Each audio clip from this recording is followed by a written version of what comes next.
So, hi guys! Welcome to my YouTube vlog channel. At syempre, ang content natin ngayon is kung paano kumuha ng PhilHealth ID. So guys, don't forget to hit like, share, subscribe my YouTube vlog channel at syempre,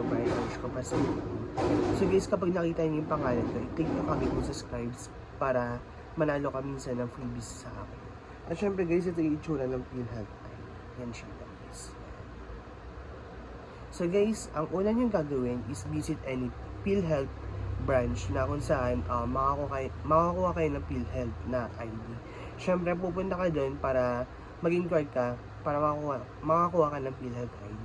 Then second is prepare 2 valid IDs kasi kailangan mo talaga ng 2 valid ID bago ka makakuha ng PhilHealth ID. For example, nandun na ako, magbibigay lang ako ng any government ID na magpapatunay na ako yun. So, third is, kailangan may Xerox copy ka para in case na hanapan ka dun sa teller is may papakita ka ng 2 Xerox ID na government ID mo. Kung ano yung pinakita mo dun sa teller na una, ganun din ipapakita mo dun sa teller na pangalawa. So, fourth is, kapag kukuha ka ng queue number, i-present mo yung 2 valid IDs mo. Tapos, kapag nakuha ka ng queue number, ipe-present mo na yun sa teller. So, ito na siya guys, ang pinaka-huling medalya ng PhilHealth ID.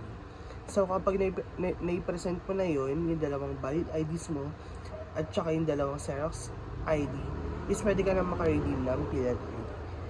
So guys, don't forget to hit like, share, and subscribe my YouTube vlog channel at record by knowledge ka para tomorrow. So guys, kapag may tanong kayo, feel free to comment down below and syempre, sasagutin ko yan.